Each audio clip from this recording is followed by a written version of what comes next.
like in front. Sure. Yeah. You have like one last question. Yeah, so, then we'll take a Oh, we can go a little bit longer because there's half-hour breaks between the panels. If we want to go a little bit longer, we could. Yeah, we'll take a couple. Yeah, let's take a couple. Yes, yes. Okay, I almost want to back it up to when you talk about writing samples for when you're pitching for a games website, what would they see as best your writing samples? Not just like your best style, but I have the awkward, most of my samples are college, creative, nonfiction, all that stuff, but then I have my blog. Nothing you did for a class. You don't want to. It wasn't, yeah. Oh, no, if it was created during college, that's fine. But if it was like created If it was before an somebody's assignment, grade. yeah. Yeah, then I have my blog that has hundreds of things, but I wouldn't even know what to pick out of it. So like, what do you think is the best? Okay. It depends on what you're pitching. It depends on the venue. If you're pitching an article about, say, Pokemon and mythology, then your best bet to use for samples would be things on Pokemon or mythology, right?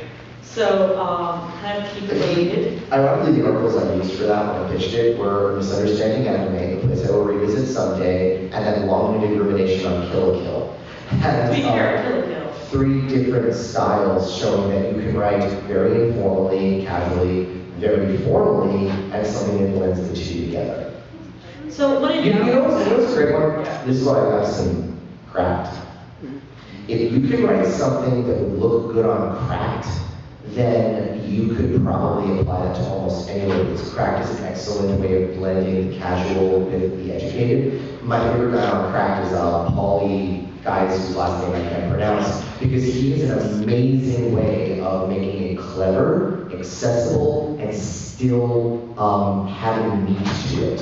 So I would recommend looking up Paulie the Unpronounceable on Cracked. I can't pronounce his last name, he's Finnish. Try to look him up. He has an amazing writing style, and you can study his writing style. You can actually find out how it works a little bit. Great question. Maybe like, yeah, how about on the right, yeah. Hi, I'm a journalism student at the University of Maryland. You guys talked about pitches, you guys talked about, the creative process, how they can take away some of your articles or things in your work that you're doing. I was just wondering, every writer has a thing that makes them different from the other writers out there and gets them a job. Yeah. It's branding. How do you guys brand yourself in your work? How do you know, what's okay to say you can take that out, or stick to, I need to have this is my brand. And So we're talking like brand and voice type questions here? Yeah. Okay.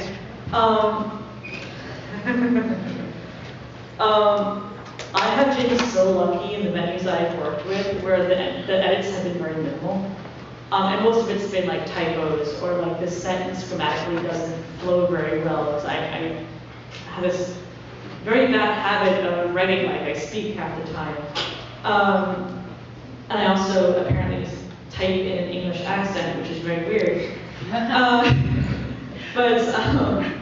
Type in an English accent. British accent, yes. So it's like, this game is bloody bonkers, mate. That has happened occasionally. Oh yeah, actually, you haven't. It does happen. But there's this idea of you develop your voice kind of through trial and error. And honestly, again, certain venues may reward things more than others. Certain venues are more formulaic than others. The venues I've worked with lately, like Off-World, have been so good in terms of that. The edits are usually very minimal. Unwinnable is also very good with that, but they'll only really correct you in terms of grammatical edits. They were very good with helping me trim down, because when I wrote my article, it was very casual, and they helped me trim out the stuff that didn't need to be there. I'm very verbose. In my case, I'm the complete opposite, where I'm very succinct. So I often have to add more to meet their word limit, but at the same time, you kind of, it's not so much copy someone's style as kind of figure out how you write through assignments or discipline of writing. I used to do a thing years ago where I would write 100-word, precisely 100-word stories every day for a month, just to get to the discipline of writing 100 words every day. And you kind of learn, do my strengths lie in dialogue, do my strengths lie in taking interviews, and you kind of work to your strengths. Always work to your strengths. Because you can spend so much time working on your weaknesses and you just kind of be like, they're kind of average, nothing really stands out. if you learn to identify your strengths early on, or even halfway through, and say, wow, I'm really good at a casual tone, I'm really good at, making these connections, or I'm really good at taking interviews. A lot of people don't like interviews. A lot of people don't like transcribing interviews. So if you get really good at that, then you can make it into something, you can make it into a brand, you can make it into, like, that is a thing that you are known for.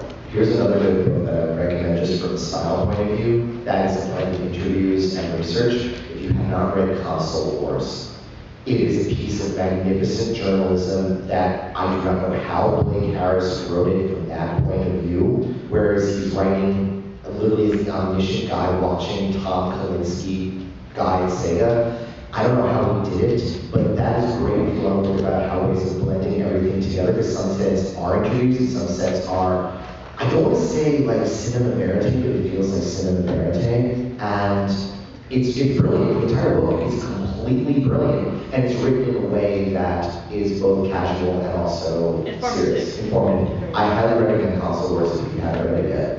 Yeah, can we take one more? Okay, and this is sort of going back to what Charles was mentioning about how the best way to actually get work is to network and connect without being Annoying. or living in infamy. Where exactly do you find the limit is between trying to get yourself out there without seeming too aggressive or desperate?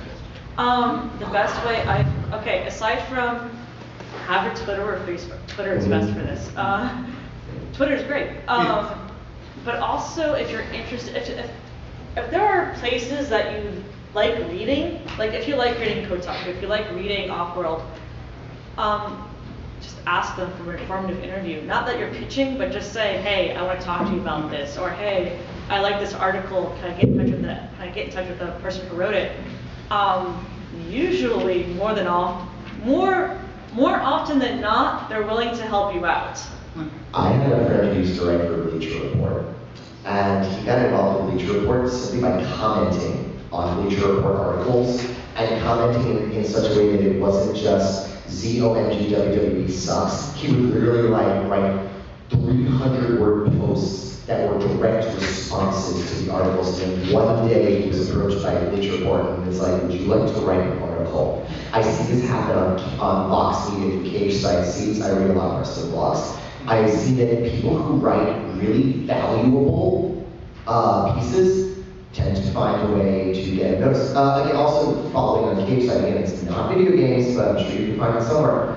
They allow fan posts. If you find a site that allows you to do an open submission or something to like an archive that isn't seen on the main page, take advantage of that, because the very best writers from that drift to the top. And eventually you can find a position if your stuff gets a lot of hits or if your style conforms to what they have. A good one for games is devtutor.com. If you develop and get game development, they allow community blog posts, anybody can post and they like to page.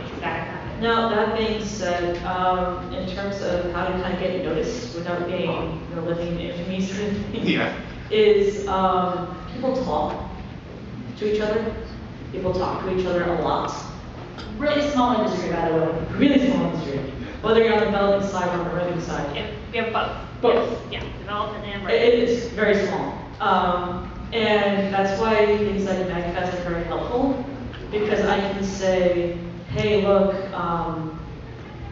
like yesterday I was sitting on a panel about not whether video games are artworks, but whether they should be museums, and like what the problems of curating them in museums are. And if you want to strike up a conversation, they have the person that helped organize, I think, the Smithsonian exhibit right there. You could go up to the back of the panel and ask them questions. Or you could go to the indie showcase downstairs and say, hey, I'm interested in making games, or hey, I'm interested in what goes into making a shoot 'em up. And they will tell you. You'd be surprised how accessible a lot of content creators and a lot of website people are. When I was writing for Winnable, I had no idea that Stu was the founder. The guy who founded it was the guy editing my piece. He was 100% accessible to me at all times. He was able to give me the advice I needed. I didn't realize that he was the founder. So, I mean, I talked to Chris Kohler from Wired over Twitter for 6 months before I was talking to. You'd be surprised that some people are just are very accessible and more than willing to help you out. The line comes when all you're doing is writing and writing and writing and writing and writing. They actually just don't want to deal with you. It's a very fine line to find. Like me personally, I will not email someone more than once a week. Personally, I just won't do it unless it's a chain. I will email once a week, and it's usually on a Tuesday or a Wednesday. And I find that is great for me cultivating relationships because it's after the weekend crunch, but we're still focused on work, and it has allowed me to at least get people to notice me without me being that guy who never leaves me the hell alone. Also, So like put a cap on your. I personally cap, but that's me. But and also, again, with the way that people talk, that means that if you kind of are professional about it and are accessible yourself, and you talk to people and are civil, that gets around. If you're an ex, that gets around too. This is life lessons. I mean, you can apply this to any facet of your life. Yeah, actually, I mean, Ever. Yeah. that's also kind of what I was thinking. Because Yeah, it feels it's- like this, the question also doesn't necessarily apply just to, games writing journalism. Anything you do that's No, it's creative, anything. anything you do that's creative, anything you do that involves you working with other people, these are tips that will help you with that as well. Guys, thank you so much. It's Yeah, great. thank you, we just ran over. Yeah.